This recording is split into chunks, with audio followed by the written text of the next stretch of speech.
Hello student, welcome in my YouTube channel Vidyabhyas class 12। आज हम यहाँ पर बात करने जा रहे हैं रोले की प्रमेय, रोल्स थ्योरम। एक्सरसाइज 5.8 एनसीईआरटी के बुक का ये टॉपिक है। इसमें दो थ्योरम है, एक रोले की प्रमेय, एक है लैग्रेंजस मान मध्य मान प्रमेय। तो पहले यहाँ पर बात करते हैं रोले की प्रमेय। तो पहले इसको प्रमेय पढ़ने से पहले जानते हैं कि प्रमेय का स्टेटमेंट क्या है और इसका मतलब क्या है और क्या कहना चाहते थे रोले। तो फिर उसका हम ज्योमेट्री में इसका मतलब क्या होता है उसके बारे में बताएंगे और फिर इसके ऊपर क्वेश्चन सॉल्व करते हैं। तो पहले इनकी थ्योरम पढ़ो क्या है। इन्होंने बताया माना एक फलन y बराबर fx बंद अंतराल या कह सकते हो संवृत अंतराल, बंद को कहते हैं संवृत अंतराल a कामा b में इस प्रकार परिभाषित है कि कोई फलन है y बराबर fx जो बंद अंतराल a कामा b में इस तरह परिभाषित है कि वो fx संवृत अंतराल मतलब बंद अंतराल में संतत हो। फलन बंद अंतराल में कैसा होना चाहिए? संतत होना चाहिए। और संतत का मतलब आप सभी को पता होना चाहिए कि संतत का मतलब होता है कि फलन के वक्र का जो आरेख है वो कहीं पर टूटा हुआ नहीं है। फिर दूसरी इन्होंने जो बात बताई वो बताई कि fx विवत्र अंतराल मतलब खुले अंतराल a कामा b में अवकलनीय होना चाहिए, मतलब उसके अवकलन का अस्तित्व होना चाहिए।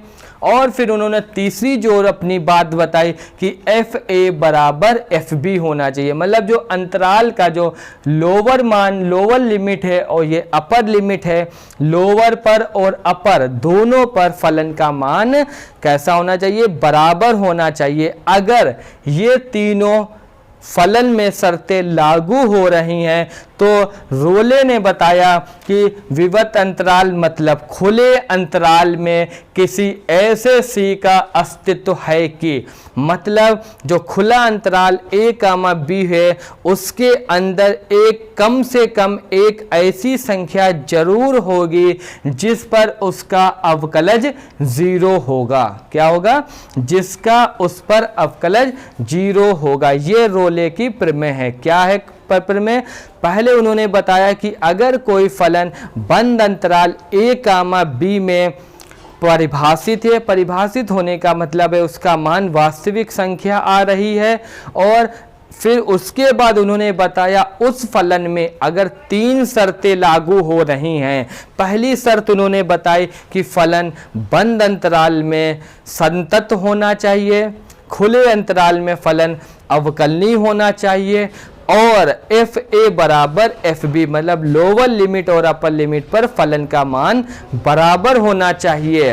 तब अगर ऐसा है किसी फलन के अंदर तो उसी अंतराल a कामा b के बीच में कम से कम एक ऐसा बिंदु अवश्य होगा जिस पर उसका अवकलज क्या होगा? 0 होगा। ये रोले की प्रमेय थी। अब इसका देखते हैं ज्यामिति निरूपण क्या होता है।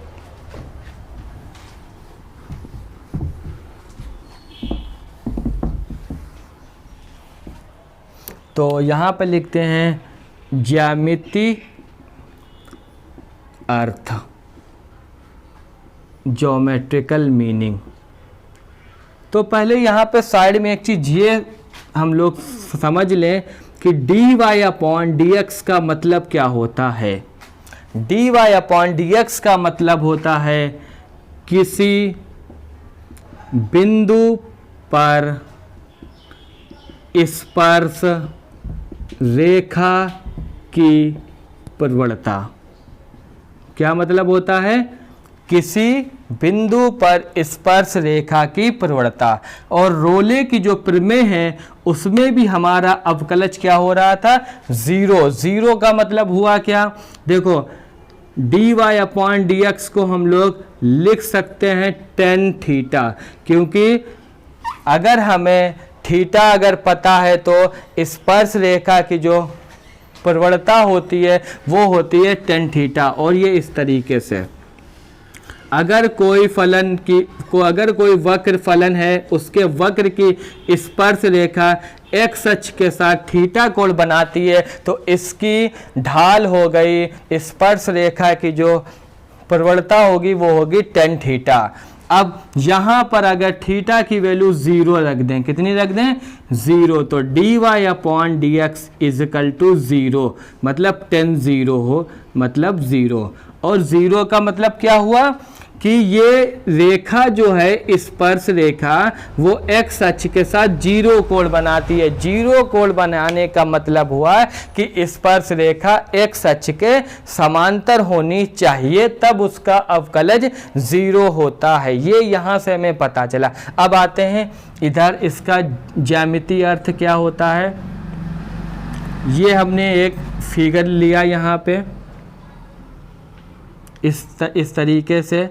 ये एक फलन है y बराबर fx, ठीक है। यहाँ पे हमने मान लिया बिंदु है x बराबर a और यहाँ पर बिंदु है x बराबर b, और ये x होता है, ये मूल बिंदु, ये y। अब हमें इसमें चेक करना है रोले की प्रमेय सत्यापित हो रही है कि नहीं। तो पहली शर्त रोले की क्या होती है? पहली शर्त होती है कि बंद अंतराल में फलन कैसा होना चाहिए? संतत होना चाहिए। संतत का मतलब होता है कि फलन कहीं पर भी टूटा हुआ ना हो। तो यहाँ पर आप सभी लोग देखो, इस बिंदु से लेके इस बिंदु के बीच में कहीं पर भी फलन के वक्र का जो आरेख बना हुआ है वो टूटा हुआ नहीं है। तो इसमें रोले की पहली शर्त तो लागू हो गई। मतलब इसका क्या हुआ कि बंद अंतराल में ये फलन कैसा है? संतत है। ये तो हो गई लागू। दूसरी रोले की शर्त क्या होती है? दूसरी शर्त ये होती है a कामा b में फलन कैसा होना चाहिए? अवकलनीय होना चाहिए। अवकलनीय का मतलब होता है कि फलन अचानक से, जैसे बढ़ता बढ़ता अचानक से गिरे ना, मतलब एक स्लोप में बढ़े या स्लोप में घटे तो फलन अवकलनीय होता है। यहाँ पर देखो फलन a से लेके b तक जो बढ़ रहा है, बढ़े या घटे, यहाँ से यहाँ तक बढ़ रहा है, यहाँ से यहाँ तक घट रहा है, लेकिन ये एक स्लोप में बढ़ रहा है और स्लोप में ही घट रहा है। अचानक ऐसा नहीं हुआ कि अचानक ऊपर जाके नीचे आ गया। तो इस वजह से ये फलन हमारा अवकलनीय भी हो गया। अब तीसरी शर्त इनकी क्या होती है कि एफ ए बराबर एफ बी। क्या होती है? एफ ए बराबर एफ बी। यहां पर आप सभी लोग देखो, ऐसे अगर लाइन ड्रा करो तो यहाँ पर एफ ए, ये वाला पॉइंट है ए कामा एफ ए, और ये वाला पॉइंट होगा बी कामा एफ बी, क्योंकि बिंदु होते हैं एक्स कामा वाई, वाई की वैल्यू है एफ एक्स, तो वाई की एक्स की जगह बी रखेंगे तो एफ बी, यहाँ पर ए रखेंगे तो एफ ए। यहाँ पर देखो एफ ए और एफ बी की भी वैल्यू बिल्कुल सेम आ रही है, तो रोले की तीसरी शर्त भी इस फलन में लागू हो रही है। अब इस वक्र पर हम लोग प्रत्येक बिंदु पर अद्वितीय, मतलब यूनिक, हर बिंदु पर हम लोग अलग अलग स्पर्श रेखाएं खींच सकते हैं। लेकिन रोले ने जो बताया था वो क्या बताया था कि हमें इसका अवकलज क्या करना है? 0। अवकलज 0 का मतलब हुआ कि हमारा कोण कितना होना चाहिए? एक्स अक्ष के साथ 0। 0 का मतलब हुआ कि रेखा एक्स अक्ष के समांतर होनी चाहिए। तो ए और बी के बीच में एक ऐसा बिंदु अवश्य होगा जिस पर स्पर्श रेखा क्या होगी? एक्स अक्ष के समांतर। यहां पर देखो जो हमने रेखा खींची वो एक्स अक्ष के क्या है? समांतर है। तो यही वाला हमारा बिंदु क्या हो गया? सी हो गया। क्यों हो गया? क्योंकि इस पर एक्स अक्ष की रेखा क्या है? एक्स अक्ष के समांतर। तो ज्यामितीय अर्थ ये होता है कि वक्र, ये नाम दे दो ए, इसका नाम दे दो बी, वक्र ए और बी के बीच में कम से कम एक बिंदु ऐसा अवश्य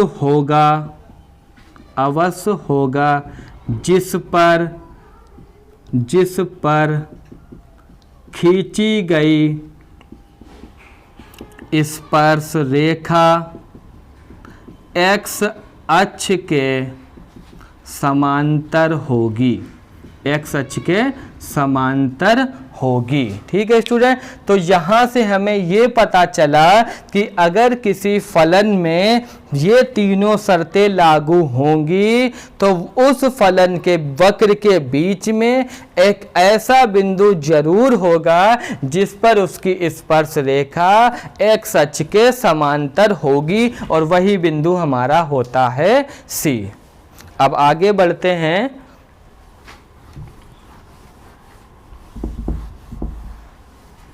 अब आगे है इसी प्रकार अगर हम लोग ये देखें, अगर इस फलन को उल्टा कर दें, इस तरीके से कर दें, यहाँ पर भी आप सभी लोग देखो रोले की तीनों शर्तें लागू हो रही हैं। ये एम ले लिया हमने, यहाँ पर ले लिया हमने बी ले लिया, यहाँ पर भी रोले की तीनों शर्तें लागू हो रही हैं, तो यहाँ पर सी बिंदु कहाँ पर होगा? सी बिंदु होगा ये वाला जहाँ पर स्पर्श रेखा एक्स अक्ष के समांतर है।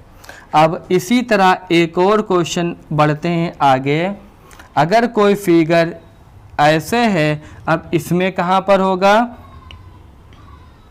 इसको थोड़ा और आगे कर लो इस तरीके से। अब यहाँ पर अगर आप लोग देखें, ये बिंदु ए ले लिया और ये बिंदु ले लिया बी, इसमें भी देखो रोले की तीनों शर्तें लागू हो रही हैं। यहाँ पर एफ ए बराबर एफ बी होगा, फलन टूटा हुआ भी नहीं है, सतत है और एक स्लोप में घट रहा बढ़ रहा अवकलनी भी है। और इसमें सी कहाँ पर होगा?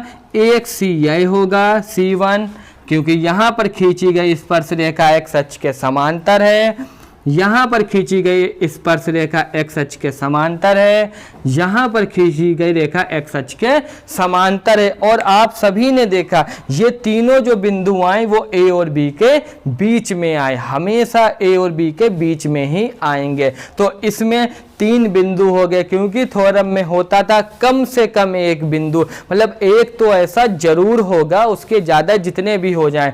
इसमें एक ही बिंदु मिला, इसमें हमें तीन बिंदु मिल गए। ठीक है, अब एक और बताते हैं कि अगर ज्योमेट्री से ही कैसे पहचानेंगे फलन में रोले की पिन में सत्यापित नहीं होगी। रोले की पिन में सत्यापित नहीं होगी, तो यहाँ पर हम तीन फिगर बना रहे हैं, तीनों में रोले की प्रमेय सत्यापित नहीं करते हैं। उसको को ये एक फिगर है y equal to F X का, ठीक है। दूसरा फिगर लेते हैं ये y equal to F X का, ठीक है। तीसरा लेते हैं y equal to F X का। ये सभी में ये वाला बिंदु A है, ये वाला B है। इसी तरह इसमें ये A हो गया, यहाँ पर ये वाला बिंदु क्या हो गया? B हो गया। इसमें ये वाला बिंदु x इजकल टू A हो गया, ये वाला x इजकल टू B हो गया। देखो इन तीनों वक्र जो बने हुए हैं फलन के y बराबर एफ एक्स के, इन तीनों में रोले की प्रमेय सत्यापित नहीं हो रही है। क्यों नहीं हो रही है? रोले की प्रमेय का जो शर्तें थी वो क्या थी? पहली शर्त थी कि फलन सतत होना चाहिए। अब यहाँ पर देखो ये फलन जो है इस बिंदु पर कैसा है? ब्रेक है, ब्रेक मतलब टूटा हुआ है, तो ये फलन जो है वो संतत नहीं है।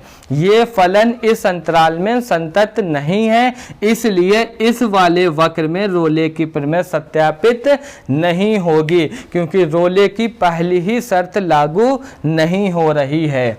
सेकंड पर आते हैं, जो ये वाला फिगर है इसमें पहली शर्त संतत, मतलब फलन टूटा हुआ ना हो, तो यहाँ पर आप सभी लोग देखो फलन कहीं पर टूटा हुआ नहीं है, तो ये इस फलन में हमारी संतत वाली पहली शर्त लागू हो रही है। लेकिन अगर अवकलनी की बात करें तो इस बिंदु पर फलन अवकलनी नहीं है। क्यों नहीं है? क्योंकि फलन अचानक आया और फिर अचानक से घटना स्टार्ट हो गया। अगर वो स्लोप में आता और फिर धीरे धीरे नीचे जाता तो फलन अवकलनीय हो जाता। यहाँ पर आप अगर देखो तो इस बिंदु पर फलन अवकलनीय नहीं होगा। क्यों नहीं होगा? क्योंकि यहाँ पर LHD और RH की वैल्यू सेम नहीं होगी, तो यहाँ पर फलन अवकलनीय नहीं है, इसलिए इसमें भी रोले की प्रमेय सत्यापित नहीं होगी।